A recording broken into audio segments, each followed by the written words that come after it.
Welcome to the deep dive. Today we're really getting into it, a serious exploration of just incredible biological machinery, your skeletal muscle. Yeah, it's fascinating stuff. And this isn't just scratching the surface. We're aiming for a really deep understanding, getting into the absolute mechanics, how it all works, trying to think about it like the pros do. Exactly. And our guide for this is some really solid source material excerpts from a physiology text that breaks down skeletal muscle. Right. It lays out the physiology beautifully. It does. The structure, the function, how it adapts. It's all in there, perfect for pulling apart piece by piece. So our mission today, take this detailed info and really grasp how muscles are built, down to the proteins, how they get signals, generate force, fuel themselves, and how they change based on what you do. Uncovering that elegant engineering behind every single movement. It seems simple when you, lift something, but the complexity underneath is, well, it's amazing. Astonishing, really. The precision is incredible. Shall we dive in? Let's do it. Let's start unpacking the structure. We know skeletal muscle is a big part of you, around 40% of body weight. Yeah, it's substantial. I mean, it's made of these individual muscle fibers. They're cells, but quite large ones, right? 10 to 80 micrometers. That's the typical range, yeah. And inside each of those fibers, you've got hundreds, maybe thousands, of even smaller units called myofibrils. Okay, and these are the contractile bits. These are the core engines. They're packed with these highly organized protein filaments. The thick ones are myosin, thin ones are actin. And the ratio, there's more actin. Yeah, roughly double. Around 1,500 myosin filaments to maybe 3,000 actin filaments per myofibril. Ballpark figures, but gives you an idea. And the whole fiber is wrapped in something called the sarcolemma. Right. Think of it as the cell membrane for the muscle fiber. It's actually two layers, the plasma membrane itself and then an outer coat. What's in the outer coat? Polysaccharides and, importantly, collagen fibrils. And this outer layer is key because at the muscle ends, it fuses directly with the tendon fibers. Ah, so that's the link, how the pull gets to the bone. Exactly. That connection transmits the force generated inside the fiber through the tendon to move the skeleton. It's fundamental. Okay, so inside the myofibrils, you mentioned the actin and myosin arrangement creates bands. Yes, they interdigitate, slide between each other. This overlap, or lack of it, creates alternating light and dark bands along the myofibril. Giving it that striped look. Striated muscle. Precisely. That's where the name comes from. The light bands, or I bands, just have the thin actin filaments. They're isotropic to polarized light. And the dark A bands. They contain the thick myosin filaments, so the entire length of the myosin plus the regions where the actin filaments overlap with the myosin, they're anisotropic. And sticking out from the myosin, cross bridges. Yes. These little projections are crucial. They stick out from the sides of the myosin filament. And there would grab the actin. That's exactly it. Their interaction with actin is what generates the force for contraction. That's the engine at the molecular level. Okay, and what holds the actin filaments in place? That's the Z disc. The ends of the actin filaments are anchored into these Z discs. So actin extends out from the Z disc. Right, in both directions, into the sarcomeres on either side, interdigitating with the myosin.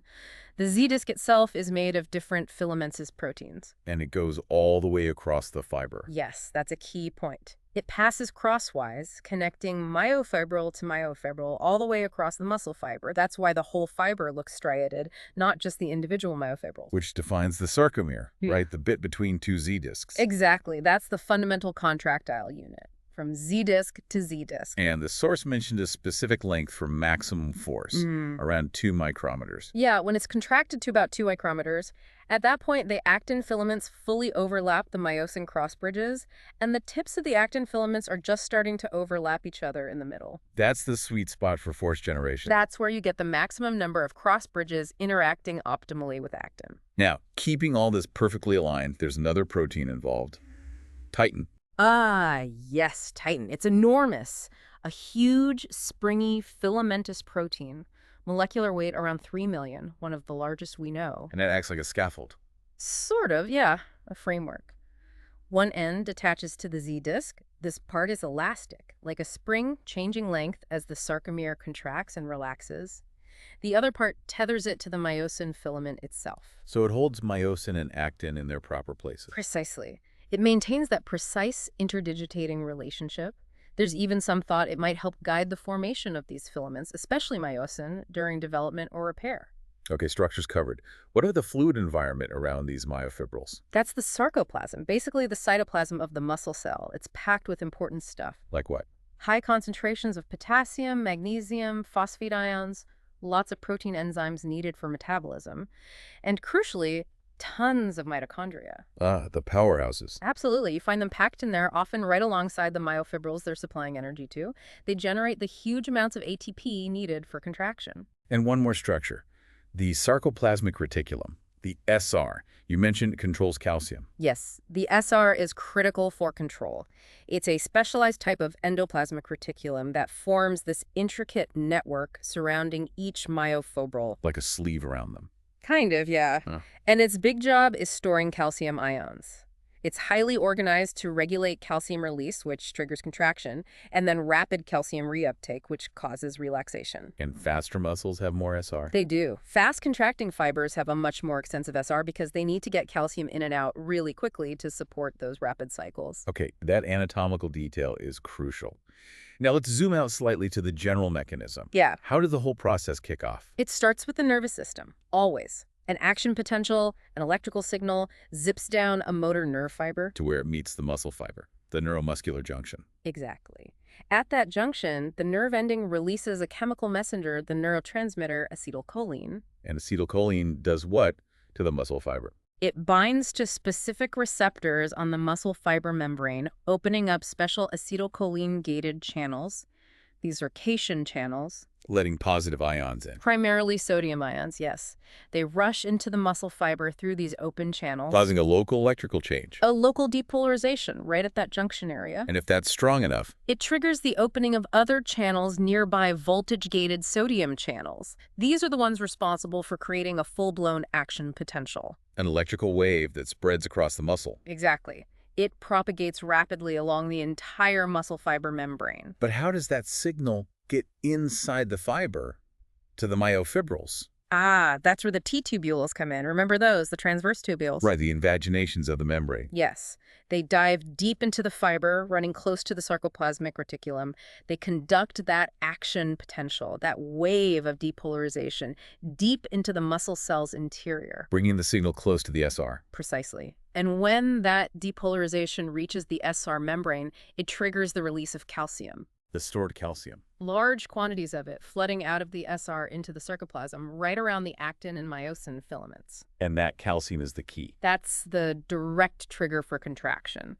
The calcium ions interact with regulatory proteins on the filaments, Which then allows actin and myosin to interact. initiating attractive forces between them, causing them to slide past each other.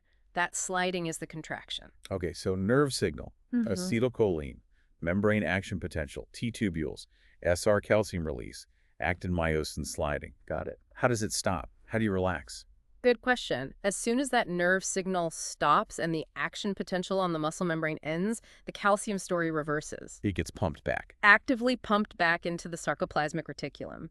There's a specific calcium pump protein in the SR membrane, uses ATP energy to do this. So it requires energy to relax too. It does. As the calcium level in the sarcoplasm drops back down to resting levels, the interaction between actin and myosin stops and the muscle fiber relaxes. That whole sequence is remarkably coordinated. It really is a beautiful cascade of events. Okay, that gives us the big picture. Now, to really master this, we need to drill down into that sliding filament mechanism at the molecular level. How does the sliding actually happen? Right. Looking at diagrams helps here. In the relaxed state, you see the actin filaments just slightly overlapping the ends of the myosin filaments. They're in contraction. The actin filaments are pulled inwards. They slide further along the myosin filaments, drawing the Z discs closer together towards the center of the sarcomere. Shortening the whole sarcomere. Exactly. And the crucial point, again, is the filaments themselves don't shorten, they slide. Powered by those myosin cross bridges grabbing the actin. Yes, those forces generated by the cross bridges pulling on the actin filaments, fueled by ATP, drive the whole thing. Let's break down those molecules then. Starting with myosin, the thick filament. It's made of many myosin molecules. Hundreds, yeah. Each individual myosin molecule is pretty large, about 480,000 molecular weight. And its structure. It's got tails and heads. That's right. A single myosin molecule has 6 polypeptide chains. Two heavy chains twist together to form a long tail, like a double helix. And the heads. So at one end, each heavy chain folds into a globular structure, forming two heads. Then there are four smaller light chains associated with these heads. What do the light chains do? They're thought to help control the head's function during contraction, kind of fine-tuning its activity. Okay, so how do these molecules form a filament? About 200 or more myosin molecules bundle together. The tails form the central core, the body of the filament. The heads project outwards. Along with an arm part? Yes, part of the heavy chain extends outwards with the head, forming an arm. These protruding arms and heads together constitute the cross bridges. And these arms and heads are flexible. They're hinges. Very important feature. Two main flexible points, or hinges.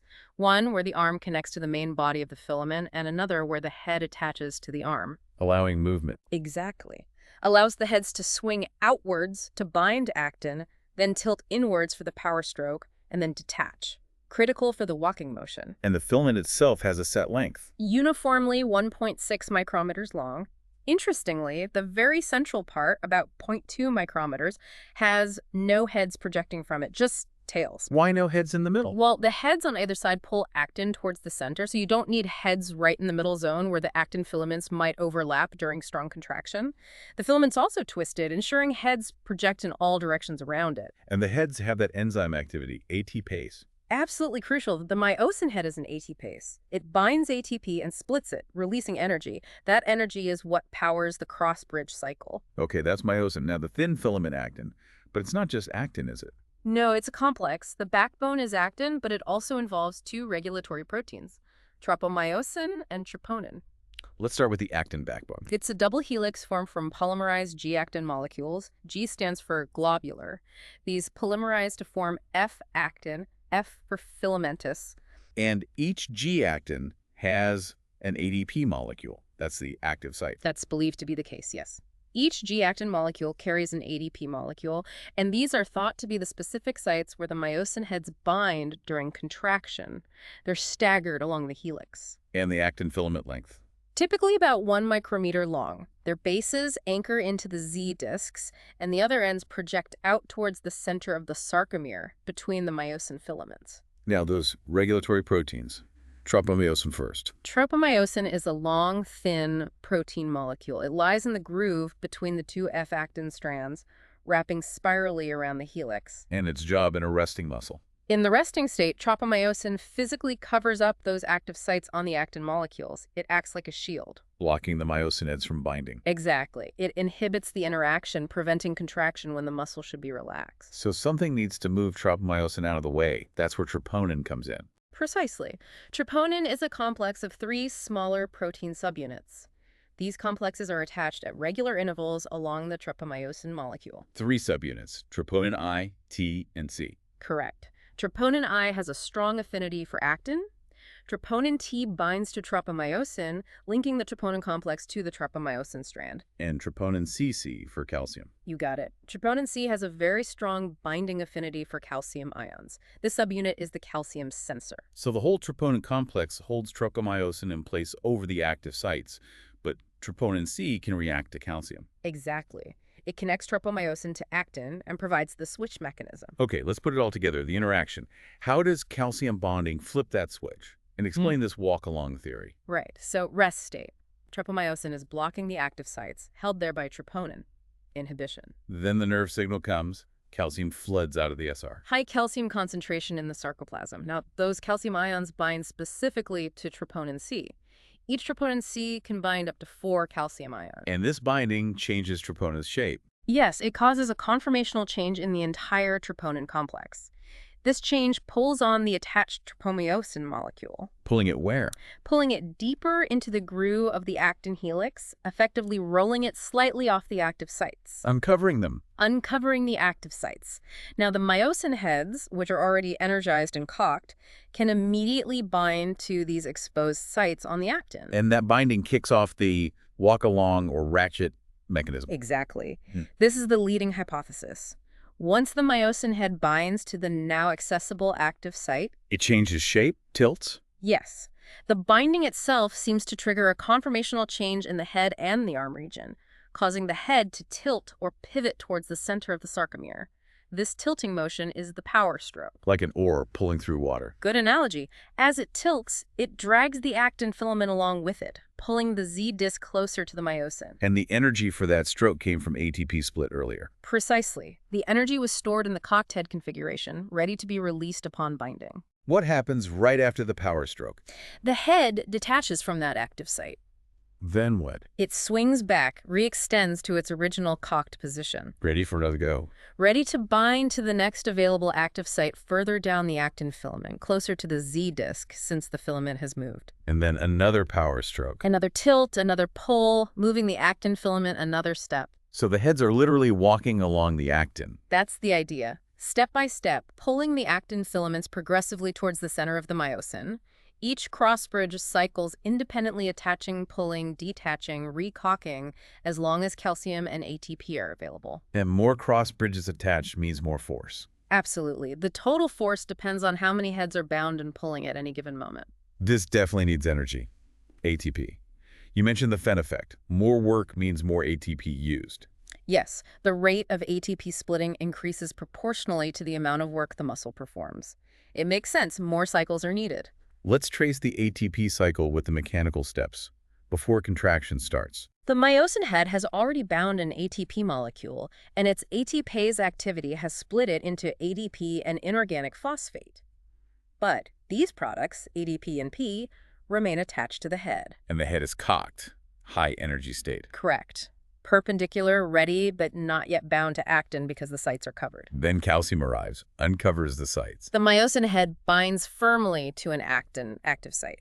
And that binding triggers the power stroke, using the stored energy. Yes. The head tilts, pulls the actin.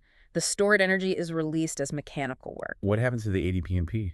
They are released from the myosin head after the power stroke. Making space for a new ATP molecule to bind to the now empty site on the myosin head. And the binding of this new ATP is what causes detachment. Critically, yes. The attachment of fresh ATP causes the myosin head to let go of the actin filament. This step is essential for relaxation and for the cycle to repeat. No ATP, no detachment that's rigor mortis. Okay, so new ATP binds, head detaches. What's the last step? The newly bound ATP is then split again by the myosin ATPase into ADP and P. The energy released recocks the head back to its perpendicular high-energy state, ready for the next binding opportunity if calcium is still present. And the cycle repeats, pulling the actin filaments inwards. Until the Z discs get close to the myosin ends, or the load is too heavy to pull further. Amazing molecular choreography. Now, how does the length of the sarcomere affect how much force it can generate? The length-tension relationship. Right. This follows directly from that overlap idea. If you stretch a sarcomere way out, so there's no overlap between actin and myosin. No cross bridges combined. Exactly. So zero active tension. Point D on those diagrams often used. As you let it shorten, overlap increases. Tension increases. More cross bridges can find binding sites. This continues until you reach optimal overlap. The sweet spot again, around 2 to 2.2 micrometers. Yes, that's where you get maximum tension, point B on the curve. Pretty much all cross bridges have access to actin active sites. What happens if it shortens even more, below 2 micrometers? Tension starts to drop towards point A. Now, the actin filaments from opposite Z discs start overlapping each other in the center. Interfering with things. It seems so. Maybe hindering cross-bridge binding, or the Z discs start bumping the myosin ends. The force generation becomes less efficient. Tension falls rapidly and hits zero if the sarcomere gets crumpled down near 1.65 micrometers. And this applies to the whole muscle, too. Broadly, yes. The whole muscle curve is similar, though smoothed out a bit by connective tissue and slightly varying sarcomere lengths within the muscle.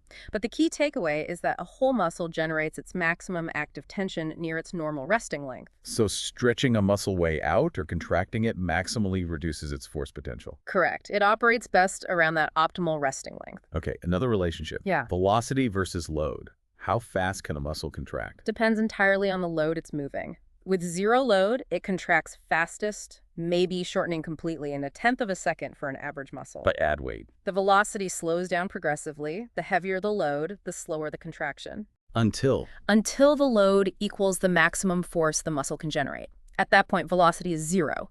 You're contracting, generating force, but not shortening. That's isometric contraction.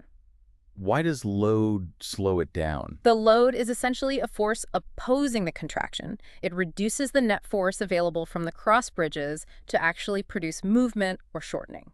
More opposing force means slower progress. Makes sense. Now, powering all this ATP. We know the stores are tiny, lasting maybe a second or two. How's it regenerated so fast? Three main systems kick in almost instantaneously. What uses the most ATP?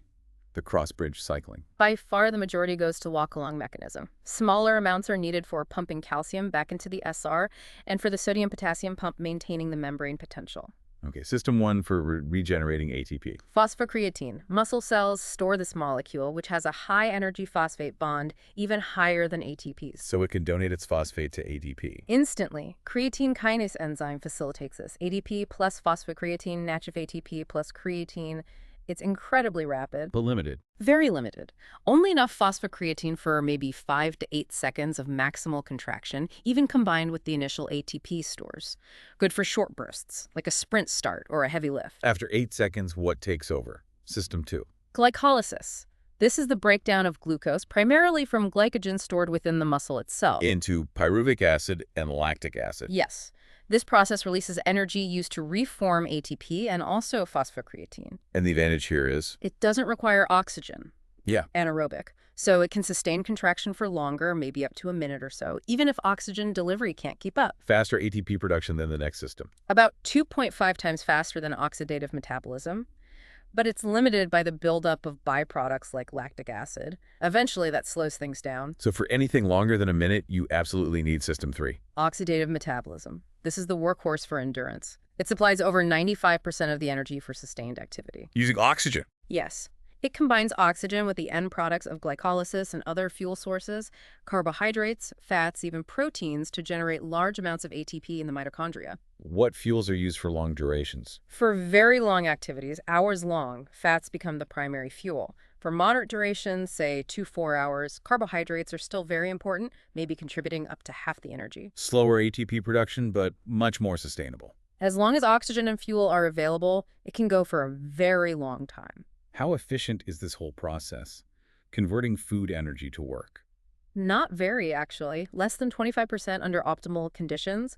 Most of the energy input is lost as heat. Where are the losses? About half the energy from food is lost just in the process of making ATP. Then, of the energy in ATP, only about 40–45% actually gets converted into mechanical work by the cross bridges. And efficiency depends on speed. Yes. Maximum efficiency occurs at moderate contraction velocities, around 30% of the maximum speed. Very slow contractions, isometric ones, or very fast ones are less efficient at converting energy to work. Okay, let's scale up again. Whole muscle contraction. What's a single muscle twitch?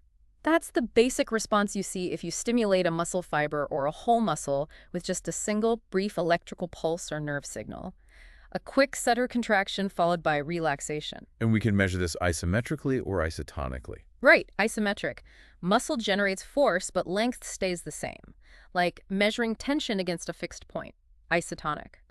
Muscle shortens against a constant load, like lifting a weight. Length changes. Tension during shortening is constant. And different muscles have different twitch speeds. Absolutely. You see huge variations. Eye muscles have incredibly fast twitches, under 150th of a second.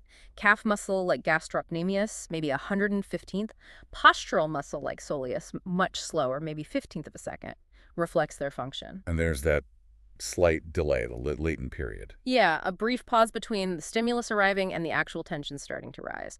That's the time for all the excitation, contraction, coupling steps, calcium release, binding, etc. This speed difference links the fast versus slow fibers, right? Type I versus type 2. Directly. Most muscles are a mix, but often one type predominates. Slow fibers, type I, are red muscle. Why red? Lots of myoglobin, an oxygen-storing protein, gives them the color. They're built for endurance. Smaller diameter, more capillaries for oxygen delivery, tons of mitochondria for oxidative metabolism. Think postural muscles like the soleus. And fast fibers, type 2, white muscle. Larger diameter for more strength, less myoglobin, so paler white. They have an extensive SR for rapid calcium handling, lots of glycolytic enzymes for quick anaerobic energy bursts, fewer mitochondria, less blood supply. Built for speed and power, like maybe the anterior tibialis for quick foot movements. How does the nervous system control the force a muscle produces? The motor unit concept. Key concept. A motor unit is one single motor neuron in the spinal cord or brainstem, plus all the muscle fibers it connects to or innervates. And the number of fibers per unit varies. Hugely. Muscles needing fine control, like in the eye or larynx, might have only a few fibers per motor unit. Large muscles like the quads might have hundreds, even over 1,000. And the fibers of one unit are spread out. Yeah, they're interspersed among fibers from other units within the muscle, not clumped together. Helps distribute the force. So how do you increase force? Summation. Two main ways. First is multiple fiber summation, also called recruitment. You simply activate more motor units. How does the nervous system choose which ones? It follows the size principle. Weaker nerve signals excite the smaller motor neurons first, which control the smaller motor units. As the signal gets stronger, larger, less excitable motor neurons fire, recruiting the larger motor units. So you get fine control at low forces. Exactly. You can add force in small increments by recruiting small units, then bigger jumps by adding larger ones. Plus, the units fire asynchronously, slightly out of sync, which helps smooth out the overall muscle contraction. Okay, that's recruiting more units. What's the second way? Frequency summation. This is about stimulating a single motor unit, or multiple units, more rapidly.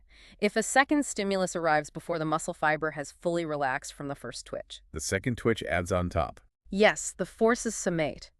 If you increase the frequency enough, the twitches start to fuse together. Leading to tetanus. Tetanization, yeah. At a high enough frequency, the individual relaxations disappear completely and you get a smooth, sustained, maximal contraction. This happens because calcium levels stay high in the sarcoplasm between the rapid-fire stimuli. How strong can muscles get? The source gave some numbers. Impressive numbers.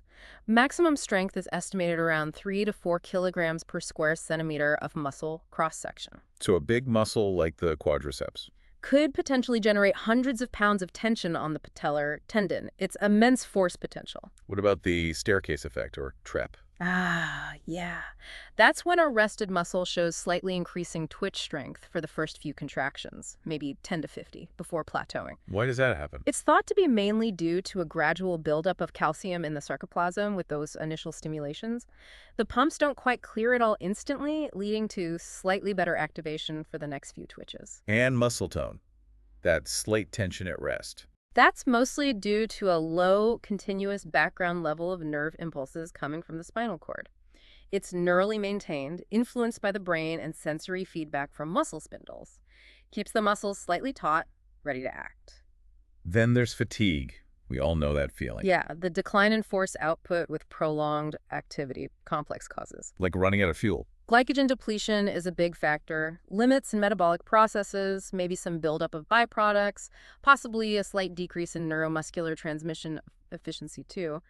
But a really quick way to get fatigue is interrupting blood flow, cutting off oxygen and nutrients. Muscles acting on bones' lever systems. Right. Bones are levers, joints are fulcrums. Where a muscle inserts, how far from the joint, the length of the bone, all affects the force, speed, and range of motion produced. Kinesiologist studies all this. And movement usually involves pairs of muscles, agonists and antagonists. Almost always. Most movements involve controlled, simultaneous coactivation of muscles on opposite sides of a joint. The nervous system fine-tunes the relative activation levels. Why coactivate? For control, stability, smoothness.